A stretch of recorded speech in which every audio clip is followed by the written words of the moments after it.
Salut din nou, sunt Marcel Filipaș. Acum mă apropii de sensul giratoriu de sensul giratoriu Apex Corner, da? Care este aici între Edgewater și Mill Hill. Acum o să merg înainte a doua ieșire. Cum procedez? Verific oglinzile, mă pozez pe banda din stânga. Da? Deci o să-l abordez sensul acesta din toate direcțiile. Așa, mă aflu în dreapta 2, semaforul este verde. Merg încet, îmi mențin rotund cu buclă pe stânga banda mea. Și acum pun semnal stânga. Ok. Și acum am selectat dreapta numărul 3.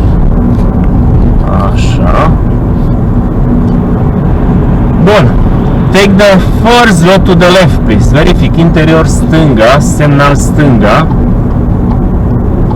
Selectez dreapta 2 cu piciorul pe frână, vin cu ambreiajul la jumate aici, eram puțin la vale. Ok. Now, can you please take the first road to the left? Deci prima stradă la stânga, interior stânga, semnal stânga, piciorul este pe frână, selectez a doua, controlez viteza cu frâna și încep să vin ambreiajul la jumate. Din nou, verific oglinzile că am intrat în stradă nouă. New road, new danger, new mirrors. Și acum, end of the road left. Verific interior stânga, semnal stânga, piciorul pe frână, ambreiajul jos. Selectez a întâia, păstrez 1 metru de la bordură. Mă asigur în dreapta, mă asigur în stânga, mă asigur în dreapta, în stânga. Și am plecat. Ok.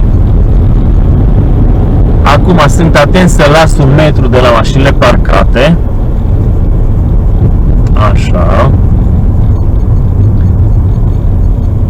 Înainte să intru între stâlpi, selectez treapta 1, merg foarte, foarte încet, nu mă grăbesc. Așa. Perfect. Și acum, end of the road, left, interior stânga, deci capătul străzii stânga, interior stânga, semnal stânga. Frâna ambreiaj, selectez a întâia, că am mașini care vin din dreapta. Mă plec ca să văd mai bine. Ambreiajul la jumate îl țin pregătit că deja se apropie ultimele 2 mașini, după care eu o să plec. Așa. Bun.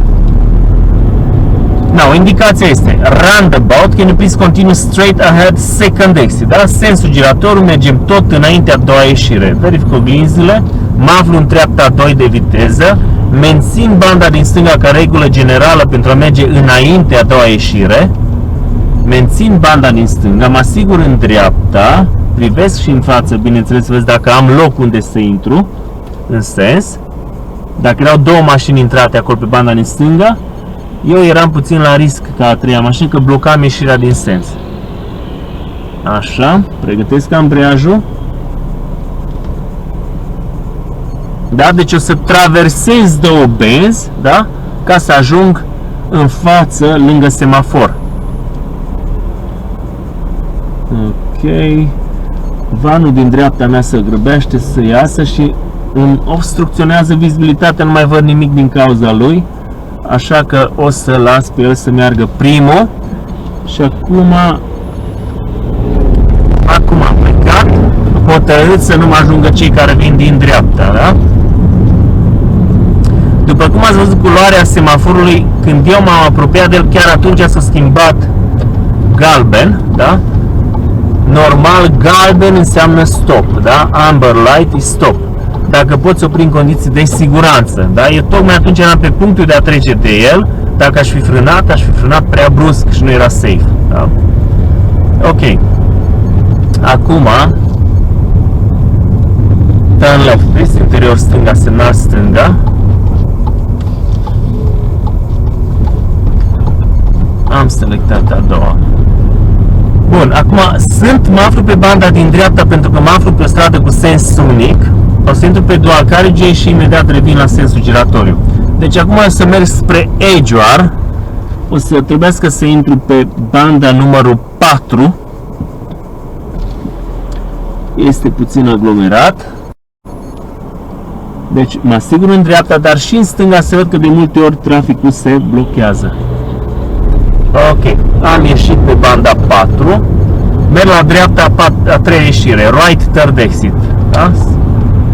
Deci intru în sens pe banda din dreapta de lângă bordură. În momentul în care banda mea se îndepărtează de bordură, eu îmi mențin banda și am fost atent la mașina din stânga mea, că el mi-a tăiat puțin din banda mea. Așa? Acum aici în stânga, dacă banda din stânga era liberă, m-aș fi poziționat pe stânga ca să-mi fie mai ușor la ieșire. Dar având în vedere că erau astea două mașini deja pe banda din stânga, nu am mai putut, da? Deci pun semnalul stânga. Deci am trecut deja de ieșirea numărul 2. Așa. Sunt atent la mașina din stânga mea. Am văzut că a vrut să mă lase. Am accelerat și am ieșit. Ok. Acum o să merg prima stradă la dreapta. Take the first road to the right. Interior dreapta, semnal dreapta. Poziție pe dreapta, piciorul pe frână, ambreiajul sus. Așa, și acum left, turn left. Interior stânga, semnal stânga. O să... Așa. Ieșim înapoi, din nou stânga. Este liber în dreapta. Și am plecat. Bun, acum o să merg înspre Totridge. Da, Totridge, la sensul giratoriu este înaintea a doua ieșire, dar după aceea este prima stradă la dreapta. Motiv pentru care eu o să stau pe banda din dreapta, ca să, în momentul în care ies din sens, să fiu pe dreapta, ca să pot merge după aceea la dreapta. Deci, dacă ești atent, vezi Totridge, da, marcajul, scris T-O-T-T, da? Și de pe banda 3 acum, eu mă aflu pe banda 3, o să intru pe banda 3, sunt atent la vanul din stânga mea, că el era pe banda 2, da? Deci am menținut banda care mi indica Totridge. Așa. Îmi pregătesc ambreiajul și am plecat, da? Deci eu mențin acum poziția mașinii mele pe lângă linia discontinuă din dreapta și merg înspre Totridge. M-am asigurat și în dreapta și în stânga. Îs două benzi care merg la dreapta, la Totridge. Da? Atât. Perfect. Din nou, când oprirea devine așteptare mai mult de o secundă, trag frâna de mână, relaxez piciorul drept. Dacă vreau pot să scot și pe liber, nu e obligatoriu, atât timp că ambreiajul jos. Așa. Acum, în momentul în care plec de aici, trebuie să nu uit că am mașină în dreapta mea. Trebuie să fiu atent cum. Da? Mașinile din fața mea s-au oprit, înseamnă că urmează să am eu verde, da? Așa. Bun. Deci eu îmi mențin banda mea, sunt atent la cei din dreapta mea și mai imediat trebuie să ocolesc mașina parcată. Deci din două benzi s-a format o bandă. Ok. Și din nou verific oglinzile. Deci oglinzile trebuie să fie ceva instinctiv, da? Să le verificăm frecvent, odată la câteva secunde, 5-6 secunde. Și acum take the first road to the left. Prima la stânga, interior stânga, semnal stânga. Selectez treapta 2, las un metru de la bordură, controlez cu frâna. Da? Și pentru că am putut să văd în stradă și nu venea mașină, am continuat cu a doua. Dacă venea cineva rapid, selectam întâia. Ok. Acum, end of the road. End of the road. Just follow the road. Da? Deci mă obligă la stânga. Aici selectez întâia pentru că o să intru pe dual carriageway și așa, perfect, este liber. Deci intru pe banda din stânga și acum o să urmăresc semnul spre Edgeoar. Follow the sign to Edgeoar. Edgeoar este banda numărul 2, deci m-am asigurat că am semnalizat și m-am păzat pe banda numărul 2 pentru a merge la Edgeoar. Edgeoar este înainte a doua ieșire. Straight ahead, second exit. Așa. Selectat întâia fără să opresc. Ok. Da, deci merg înainte a doua ieșire. Banda din stânga este banda pentru cei care merg doar la prima ieșire în stânga. Așa. Merg rotund, dacă ești atent la marcaj, vezi EDG de la Edgeoar. Am trecut de prima ieșire, m-am asigurat, am pus semnalul stânga. Și sunt atent în dreapta pentru cel care ar veni din dreapta și mi-ar tăia calea. Am ieșit, iar am ridicat oglinzile, sunt atent la trecerea de pietoni. Dacă ar fi pieton să fiu pregătit să opresc. Ok, take the first to the right, interior dreapta, semnal dreapta, piciorul este pe frână. Am selectat a întâia, aștept să treacă și am plecat, busul este departe. Left, interior left. Așa. Și mă întorc înapoi la sensul giratoriu. Așa. Ok, acum o să merg tot spre Totteridge încă o dată, că după aceea trebuie să mă întorc ca să iau spre Watford, da? Deci, roundabout, follow the sign to Totteridge, da? E straight ahead second exit, dar o să stau pe banda numărul 3, pentru că după ce ies din sens, Totteridge este prima stradă la dreapta, da? Deci, mă aflu pe banda numărul 3, m-am asigurat și plec. Mă asigur în stânga imediat ce am virat puțin spre stânga ca să mențin banda numărul 3. Caut semaforul. Așa. Și acum mențin banda mea frumos și acum intru direct înspre Totteridge. Semnalul dreapta, îmi mențin banda din stânga. Ok. Acum, din nou, frâna de mână. O să scot și pe liber de data asta să-mi relaxez puțin picioarele. Sunt atent la mașinile din față. În momentul în care văd că mașinile din față încetinesc, o să mă pregătesc, o să știu că eu să aibă roșu și eu să am verde. Da? Deci, imediat ne punem în mișcare. Verific oglinda din stânga să dacă sunt poziționat corect în banda mea. Văd marcajul din stânga, verific și oglinda din dreapta. Am pregătit ambreiaj și am plecat. Așa, din nou, îmi păzesc dreapta. Bun. Las un metru de la mașina parcată.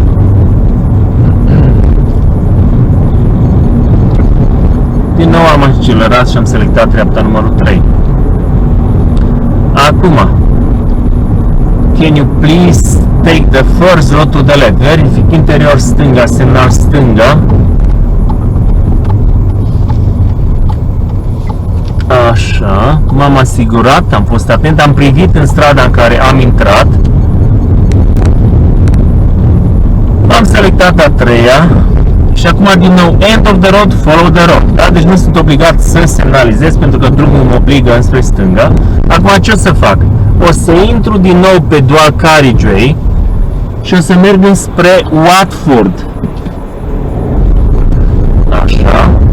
Deci o turez puțin mai tare, interior stânga, interior dreapta, semnal dreapta, așa, Edgeoar, ok, și încă o dată dreapta. Deci o să merg la dreapta, a treia ieșire, înspre Watford. Aici sunt două benzi care merg la dreapta, A41, A41, da? A41, A41, ambele benzi duc la dreapta.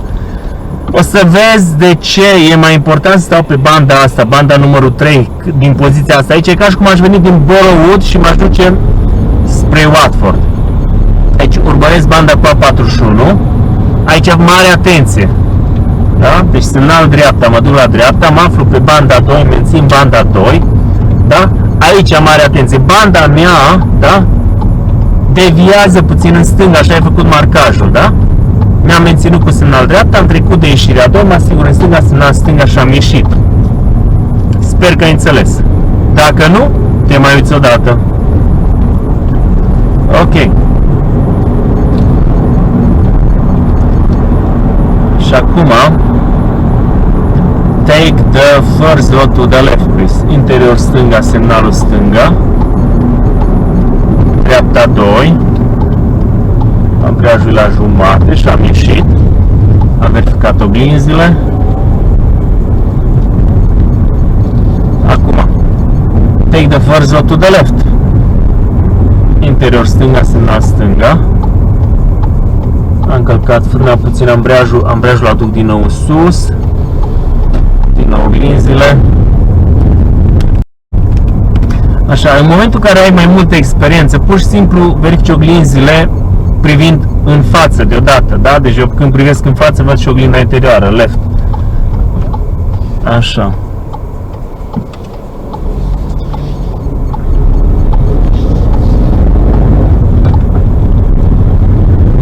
Ok, ia să vedem acum.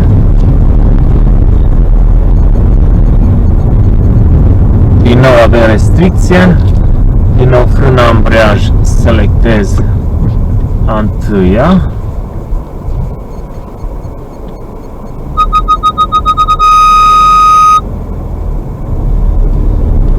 Ok.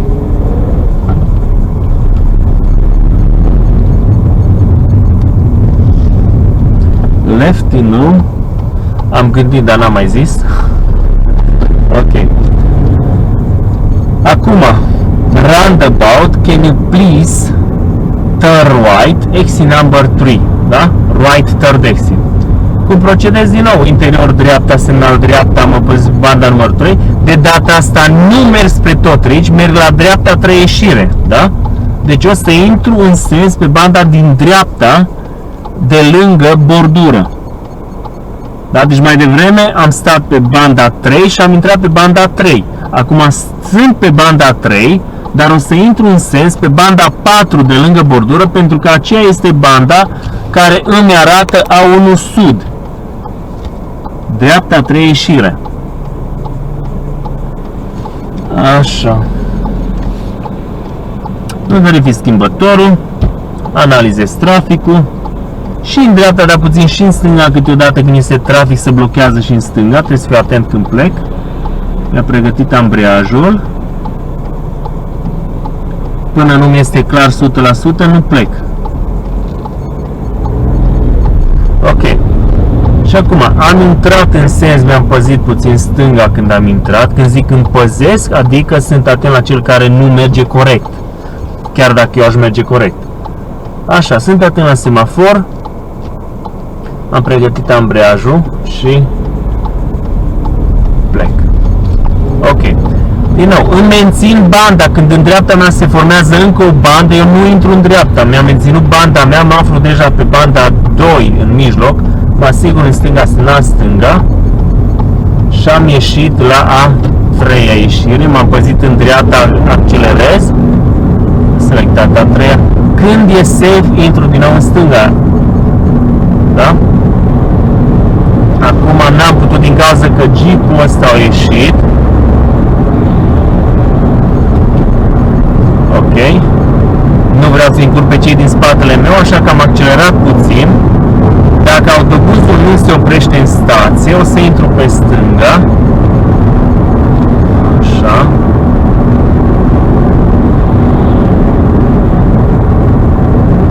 Așa, ușor. Uite, se oprește, așa că imediat ce trec de autobuz, o să intru pe stânga, da? Deci asta a fost o situație în care n-am putut să schimb banda în stânga imediat ce am ieșit din sens. Așa, și o să fac stânga acum, roundabout left. Da, deci încă o dată, recapitulăm. Am ieșit din sens, vroiam să intru pe banda din stânga, dar pentru că în momentul în care eu am vrut să intru pe banda din stânga, o mașină care era parcată s-a pus dintr-o dată în mișcare, eu am fost nevoit să mențin banda. După care am accelerat ca să nu încurc pe cei din spatele meu și după care, când am putut în condiții de siguranță, da, am schimbat banda. Ok, acum nu mă grăbesc. Aștept să văd ce se întâmplă. Domnul parcat pe dreapta. Mașina care livrează materiale de construcții e oprită pe dreapta. Sunt atent să văd să nu cumva să dea în spate din nou. Da, și acum o să merg cu viteză mică. Așa, perfect. Bun.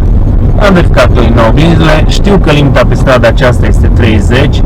Accelerez și dacă drumul în fața mea este liber, mă strădui să merg aproape de 30, 27, 28.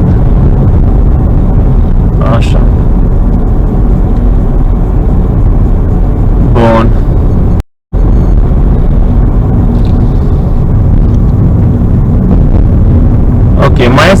singură direcție, da, deci sensul din Apex Corner care nu am abordat-o și acum o să merg să abordez și să-l abordez și din direcția asta.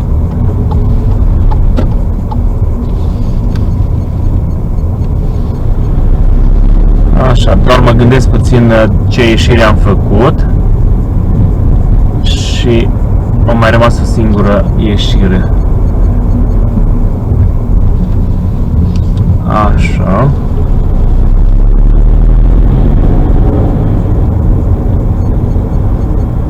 Bun. End of the road left. Interior stânga, semnal stânga. Am giveaway, m-am oprit, vin mașini din dreapta, uite, ei s-au poziționat pe banda 2, ok. Și atunci eu o să intru ușor pe banda din stânga. Ce o să fac acum? O să intru din poziția asta pe dual carriageway. Dar nu o să fac ce-a făcut mașina din dreapta mea. Acum da, că cei din dreapta mea s-au oprit. Așa. Pun semnal dreapta, mă poziționez pe banda din dreapta. Așa. Și acum o să merg încă o dată la dreapta, a treia ieșire spre Watford. Da? Deci dreapta, a treia ieșire spre Watford. Ca după aceea să mă întorc dinspre Watford ca să merg înspre Mill Hill. O să vezi imediat. Așa. Deci, am pus semnalul dreapta, mă pun în mișcare. Sunt atent în dreapta. Semaforul este verde, da? Mă aflu pe banda 2, îmi mențin banda 2. Banda mea deviază în stânga, aici sunt atent la vanul din stânga mea. Așa. Bun. Și după ce am trecut de ieșirea 2, mă asigur în stânga, semnal stânga și am ieșit. Și acum, imediat când e safe, mă pozez pe banda din dreapta. Așa. Pentru că trebuie să fac dreapta, da? Pun semnal dreapta, să știe ce e din spatele meu. Take the first road to the right. Ok, deci o să fac dreapta. După care o să mă întorc înapoi aici la sens. Pregătesc ambreiajul. Ok. Bun. Am verificat din nou oglinzile, sunt atent în față. Deci tot timpul găsesc câte o cale ca să mă întorc înapoi la intersecția pe care lucrez. Da? La fel cum procedez și cu tine când ai lecția. Turn left, interior stânga, semnal stânga. A întâia că nu vedeam în stânga. Ok.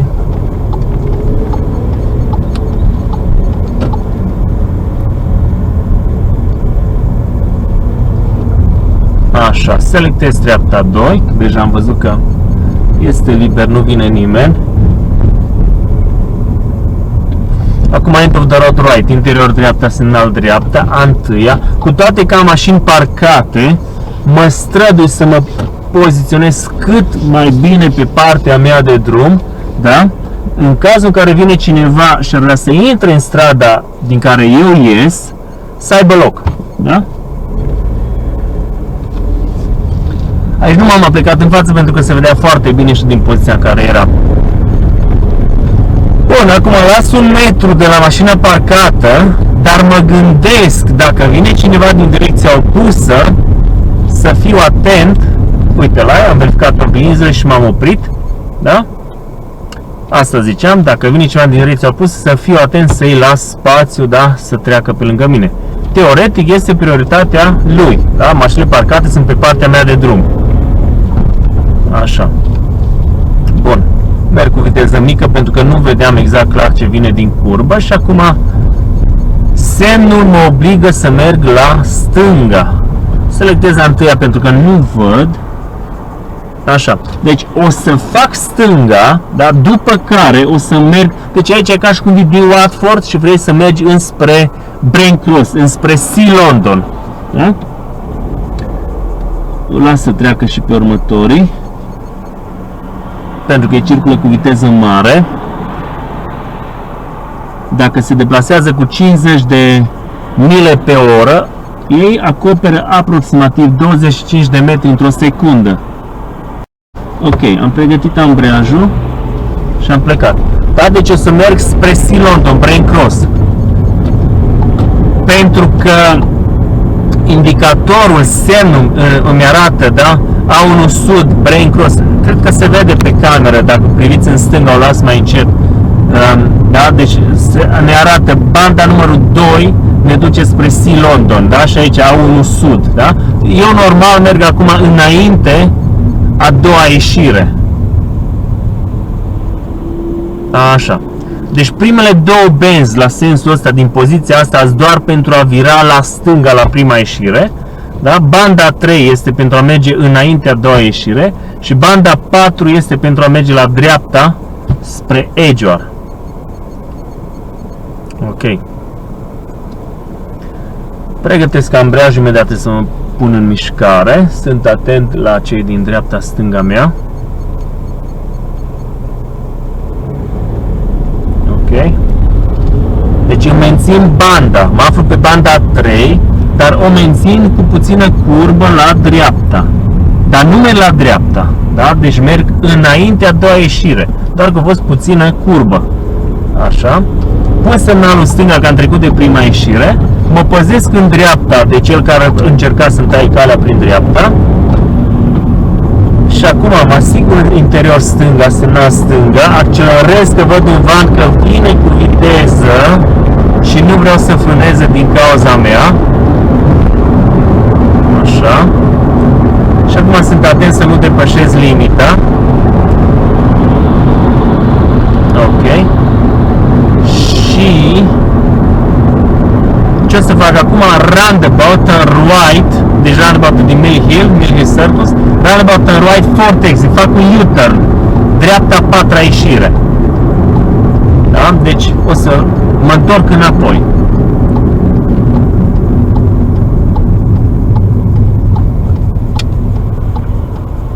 Ok, bun.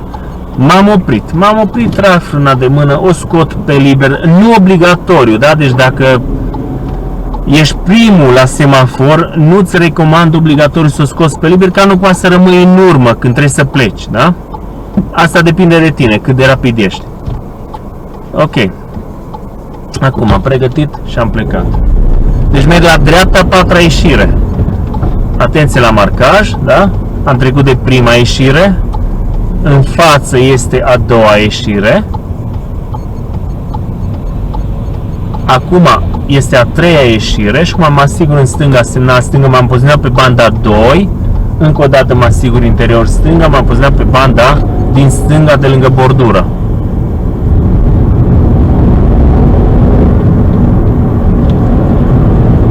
Ok.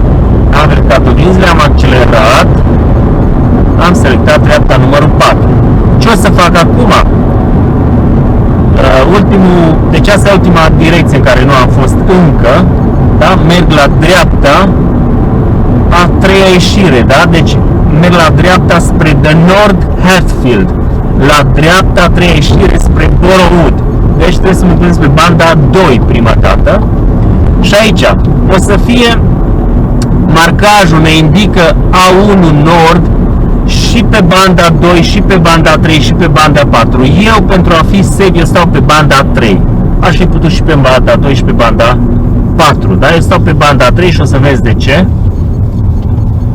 Deci dacă sensul este mare, cu mai multe benzi, cum sunt eu aici, la Apex Corner, și vreau să fac dreapta a treia ieșire, mă aflu pe banda 3, când intru în sens, caut banda, dar nu o caut când intru, înainte de intru. Acum deja mă uit unde este banda numărul 3 și când intru, da? Dacă eu virez puțin spre stânga, sunt atent spre stânga, așa, și am intrat pe banda 3 cu semnal la dreapta, am trecut de prima ieșire, în față este a doua ieșire, așa, îmi mențin banda numărul 2, am un van în stânga mea, așa.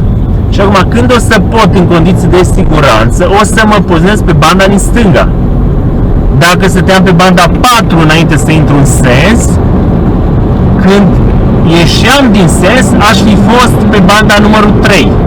Sper că înțelegi ce zic. Bun, acum când e safe, o să intru pe stânga. Mă asigur semnal stânga.